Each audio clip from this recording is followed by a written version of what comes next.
제가 볼이 엄청 없어요. 볼이 많이 꺼져 있으면 큰 주름이죠. 그리고 팔자가 축 꺼져 있고 광대가 없고 이쪽이 처져서 마리오네트 라인이 쭉 보이고 쭉 목주름이 있고 이런 큰 주름들은 주베룩 볼륨이 좀 유리할 수 있어요. 오늘은 주베룩과 주베룩 볼륨을 좀 비교해보는 영상을 찍어보도록 하시죠. 안녕하세요. 피부장인 박봉찬 원장입니다. 자, 오늘 주제는 뭔가요, 피디님? 네, 원장님. 요즘 주베룩을 원하시는 환자분들 되게 많으시잖아요. 맞죠. 근데 개인적으로 주베룩이랑 주베룩 볼륨이 뭔지를 모르겠더라고요. 좀 헷갈리실 수도 있어요. 근데 물론 이름에 힌트가 있긴 하지만 오늘은 주베룩과 주베룩 볼륨을 좀 비교해보는 영상을 찍어보도록 하시죠. 뭐 사실 둘 다 주베룩이죠. 그래서 이름이 말하는 것처럼 같은 성분이라고 생각하시면 될 것 같아요.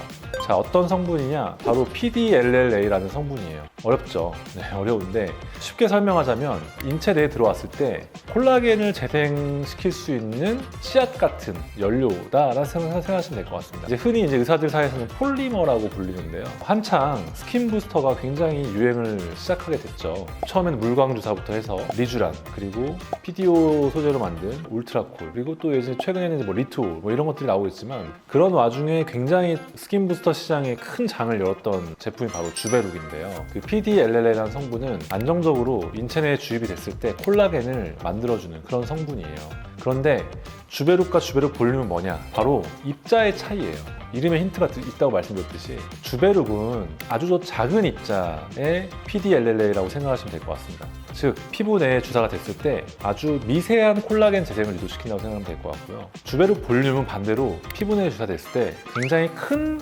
콜라겐을 만들어준다를 생각하시면 될 것 같아요. 그래서 주베룩과 주베룩 볼륨이 어떤 건지 우리 시청자분들이 이해를 하셨다면 그 다음부터는 언제 어떤 시술을 해야 되는지 알기 쉬우실 거예요. 그러면 어떤 때는 주베룩을 선택을 해야 되고 또 어떤 때는 주베룩 볼륨을 선택을 해야 되는 건가요?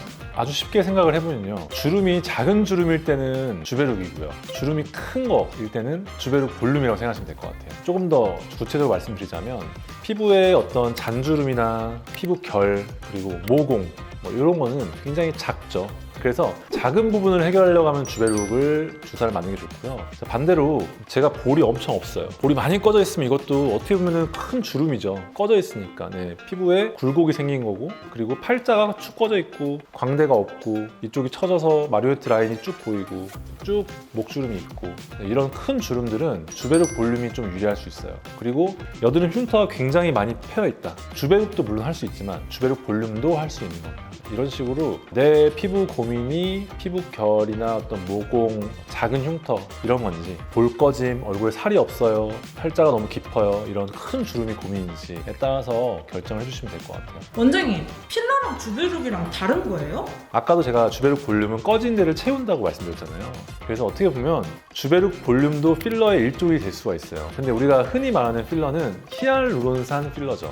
히알루론산을 BDD라는 가교를 사용해서 덩어리지게 만드는 게 우리가 흔히 말하는 필러예요. 그래서 이 두 개는 장면이 조금 달라요. 뭐냐면 히알루론산의 덩어리를 주사를 할 것이냐, 아니면 내 자가 콜라겐을 형성할 수 있는 물질을 채워 넣어서 거기서 내 콜라겐이 올라오게 만들 것이냐예요. 그러니까 결론은 주베룩 볼륨을 시술해서 원하시는 볼륨을 얻으시려면 뭔가 디테일한 어떤 시술이 안 될 수도 있어요. 왜냐면 얼마나 내 살이 차오를지는 사실 시간이 지나봐야 알 수 있기 때문에. 그래서 보통은 반복을 해서 시술을 해야지 만족할 만큼 볼륨이 올라온다고 설명을 드리죠. 그런데 반대로 히알루론산 필러는 시술을 하자마자 볼륨이 딱 그만큼 차오르고 그 상태가 유지가 오래돼요. 그래서 저는 자연스럽게 제 살이 차올랐으면 좋겠어요 라고 하시는 분들은 제가 주베룩 볼륨을 추천드리고요. 나는 아주 미세하게 내가 원하는 디자인이 있어, 그 디자인대로 얼굴을 만들고 싶어 라고 하시는 경우에는 히알루론산 필러를 추천드립니다. 그렇게 비교를 하시면 좋을 것 같아요.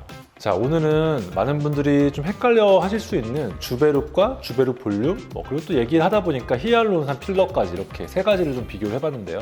제가 뭐는 좋다, 뭐는 나쁘다라고 편을 가르는 건 절대 아니에요. 다만 어떤 분에게 어떤 게 정말 적합할지는 판단을 정말 잘 해야 되고요. 그래서 앞으로 여러분들이 이제 이런 시술을 선택하실 때 반드시 좀 전문가와 상의를 하시고 잘 결정을 하셨으면 좋겠습니다. 네, 오늘 영상은 여기서 마무리 짓도록 하고요. 오늘 영상에 대해서 또 궁금하신 부분이 있으시면 댓글로 많이 참여해 주시면 좋을 것 같습니다. 네, 그럼 이만 인사드리도록 하겠습니다. 안녕.